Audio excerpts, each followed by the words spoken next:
सिंध के साथ हमेशा तफरीक और अलग सलूक नजर आता है। जुडिशल कमीशन से एहतजाजन अलग होना पड़ा। चेयरमैन पीपल्स पार्टी बिलावल भुट्टो जरदारी की नून लीग पर कड़ी तनकीद। बोले मुस्लिम लीग नून ने मुआहदे की खिलाफ वर्जी की। आइन साजी के वक्त की गई बातों से हुकूमत अब पीछे हट रही है।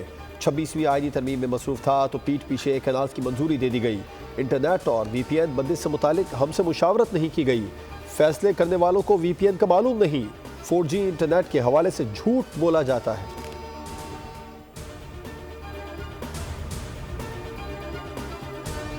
और पंजाब असेंबली में ज़रई इनकम टैक्स तरमीमी पंजाब 2024 बिल मंजूर कर लिया गया। अपोजिशन ने तमाम तरामीम मुस्तरद कर दी। तरमीमी बिल के जरिए ज़रई आम ज़मीन पर इनकम टैक्स की छूट खत्म की जाएगी। ज़रई इनकम टैक्स बिल की मंजूरी से लाइव स्टॉक पर भी टैक्स लागू किया जाएगा। ज़रई ज़मीन के साथ लाइव स्टॉक से कमाई जाने वाली आमदन पर भी टैक्स होगा। ज़्यादा आमदन वाले किसानों पर सुपर टैक्स लागू किया जाएगा। 12 लाख से कम ज़रई आमदनी वाले टैक्स नादहिंदा पर 10,000 जुर्माना और 4 करोड़ से कम ज़रई आमदनी वाले टैक्स नादहिंदा पर 25,000 जुर्माना होगा।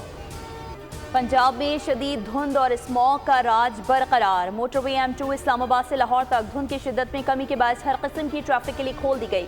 मार्केट्स रात 8 बजे बंद ना करने की खिलाफ वर्जियों पर 75 दुकानें, 1 शादी हॉल और 14 रेस्टोरेंट्स को आउटडोर डाइनिंग पर सील किया गया। सूबे भर में धुआं छोड़ने वाली गाड़ियों को 1,69,54,000 के जुर्माने आयद किए गए। 8,477 से ज्यादा गाड़ियों के चालान हुए।